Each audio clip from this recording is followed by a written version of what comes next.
Hello friends, आप सबका अपने चैनल एस एस इलेक्ट्रिकल में बहुत बहुत स्वागत है। फ्रेंड्स, आज के वीडियो में हम देखेंगे हमारे घर की जो लाइट फिटिंग होती है या आप उसे वायरिंग भी बोल सकते हो, वो किस तरह से करनी है।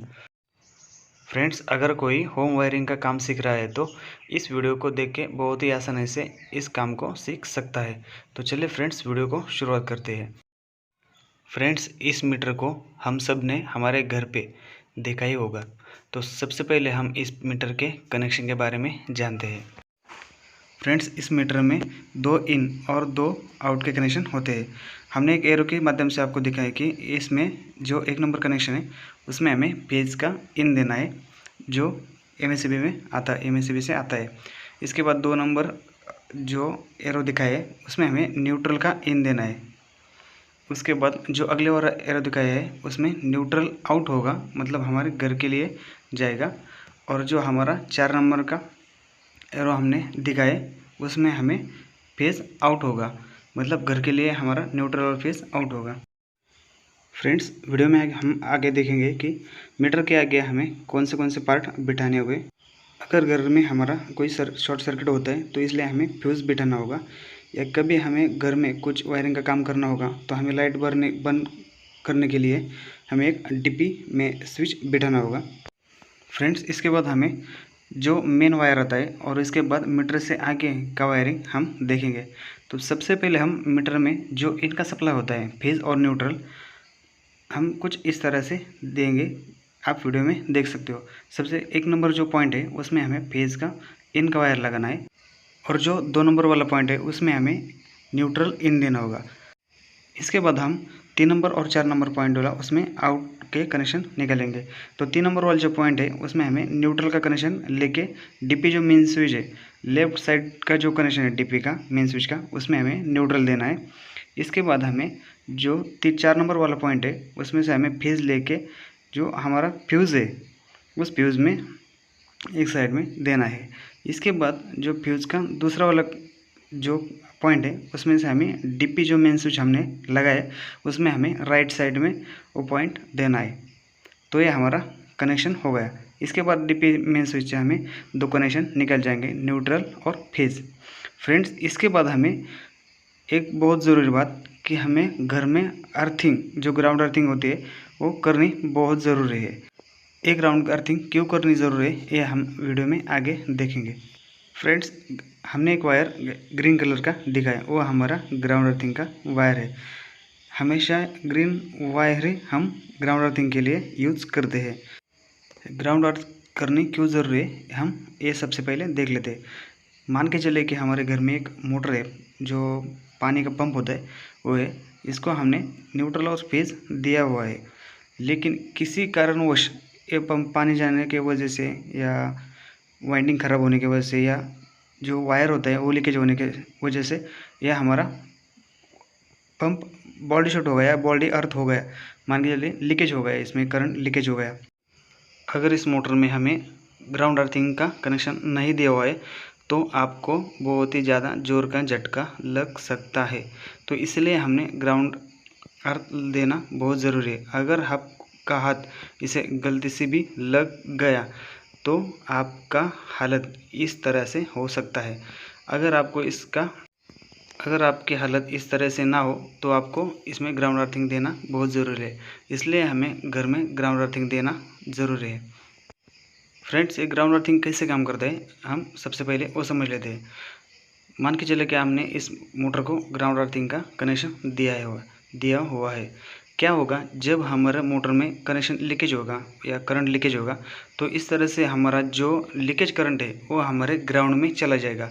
अगर हमें अर्थिंग देने के बाद गलती से भी हाथ लग गया तो भी हमें कोई करंट नहीं लगने वाला। तो इसलिए हमें ग्राउंड अर्थिंग देना बहुत ही ज़रूरी है। तो चलिए फ्रेंड्स, हम आगे जो हमारा घर का लाइट फिटिंग होता है या बल्ब, सीलिंग फैन, उसका कनेक्शन हम किस तरह से देंगे वो सबसे पहले देख लेते हैं। फ्रेंड्स, हमें जो घर का शॉर्ट सर्किट होता है, कभी कभी वायर जल जाता है या ज़्यादा ओवरलोड हो जाता है, इसकी सिक्योरिटी के लिए हमने एमसीबी बिठाना है। जो 2 पोल डीपी एमसीबी होता है वो हमें बिठाना है। और हमारा जो अलग अलग रूम रहता है इसके लिए हमें सिंगल पोल वाला अलग अलग एमसीबी जो रिक्वायरमेंट होता है किसी भी रूम में एसी या ज़्यादा लोड रहता है, इसके हिसाब से हमें एमसीबी बिठाना होगा। तो चलिए फ्रेंड्स, हम एक जो सिंगल लाइट होता है उसका हम सबसे पहले इसका एक कनेक्शन देख लेते हैं, इसका कनेक्शन कैसे करना है। इसके बाद हमें एक फ़ैन का और एक दूसरा एक बल्ब का कनेक्शन देखेंगे। तो सबसे पहले वह हम फ्रेंड्स जो मीटर के आगे हमें जो डीपी मेन स्विच बैठा है उसके हमें आगे जो न्यूट्रल और फेज़ उसका कनेक्शन हमें जो डीपीएम से भी हमने लगाया है 2 पोल का, उसमें हमें न्यूट्रल और फेज़ का कनेक्शन देना है। राइट साइड में फेज़ और लेफ़्ट साइड में न्यूट्रल। इसके बाद फ्रेंड्स जो डीपीएमसीबी है उसका एक फेज़ का आउट का कनेक्शन हमें जो सिंगल पोल वाला एमसीबी है उसमें नीचे वाले साइड में देना है। इसके बाद जो डीपीएमसीबी है उसमें से हमें एक न्यूट्रल लेके जो हमारा एक सिंगल बल्ब है, हमने जो बल्ब दिखाया है उसमें हमें न्यूट्रल कनेक्शन डायरेक्ट देना है। इसके बाद जो सिंगल पोल वाला एमसीबी है उसका आउट वाला कनेक्शन जो ऊपर वाले सिंगल एक पॉइंट रह गए वहाँ से हमें एक कनेक्शन जो स्विच है जो हमारा 5 एम्पियर का रेगुलर घर का जो बोर्ड में स्विच लगता है उस स्विच के नीचे वाले पॉइंट में लगाना है। इसके बाद फ्रेंड्स जो स्विच का ऊपर वाला पॉइंट है, एक पॉइंट बच जाता है, उसका कनेक्शन जो हमारा बल्ब हमने दिखाया है उसका जो एक कनेक्शन उसको लगाना है। तो यह हमारा एक सिंगल जो बल्ब होता है या पॉइंट बोल सकते हो उसका कनेक्शन हो गया। इसके बाद फ्रेंड्स हम सीलिंग फैन का कनेक्शन कैसे करना है वो देख लेते हैं। तो हमने वीडियो में एक सीलिंग फैन दिखाया है, उसका कनेक्शन कैसे करना है ये देख लेते हैं।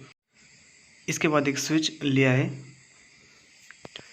इसके बाद फ्रेंड्स हमें जो न्यूट्रल हमने जो बल्ब में न्यूट्रल दिया था वैसे एक न्यूट्रल लेके हमें सीलिंग फैन में एक पॉइंट में लगाना है। इसके बाद जो हमने बल्ब का स्विच को जो नीचे वाला इनका जो सिंगल पोल से एक एमसीबी में से एक सप्लाई लिया था जो स्विच में दिया था बल्ब के, उसे से एक सप्लाई लेके मतलब एक कनेक्शन लेके हमें जो फैन का एक स्विच हमने दिखाया है उसमें हमें नीचे वाले पॉइंट में लगाना है। इसके बाद ऊपर वाला जो आउट का कनेक्शन है स्विच का उस कनेक्शन को फैन में लगाना है। तो ये कनेक्शन हमारा पूरा हो गया। लेकिन फ्रेंड्स ये फ़ैन का स्विच कम ज़्यादा नहीं हो सकता है, फ़ैन फास्ट मतलब बहुत ही फास्ट घूमेगा। तो इसको हमें स्लो करने के लिए या कम ज़्यादा करने के लिए हमें एक रेगुलेटर या डिमर बिठाना होगा। ये कैसे बिठाना है वो देख लेते हैं। तो सबसे पहले हमें फैन का और जो स्विच का अभी कनेक्शन दिखाया था वो निकाल देंगे। अभी आप देख सकते हो वीडियो में कि हमने ड्रीमर दिखाए।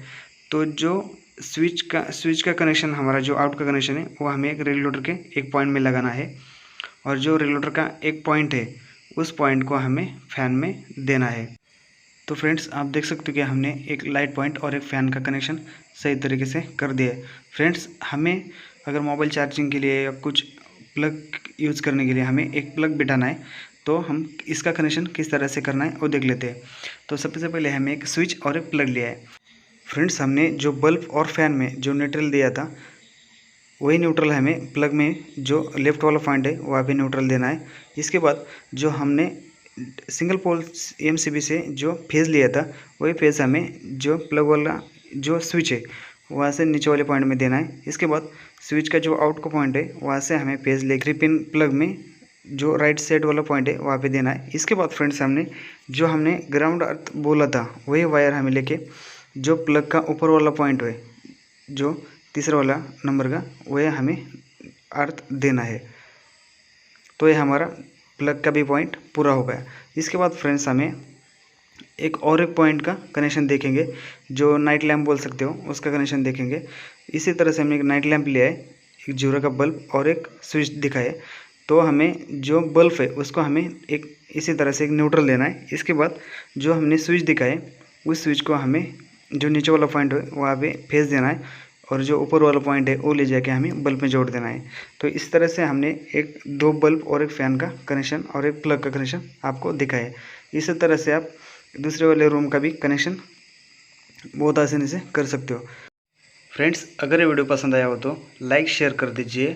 चैनल पर पहली बार आए हो तो चैनल को सब्सक्राइब करने के साथ साथ नोटिफिकेशन बेल को दबा के ऑल पे सेट कर दीजिए। चलिए मिलते हैं एक ऐसे एक शानदार वीडियो में, तब तक के लिए जय हिंद जय भारत।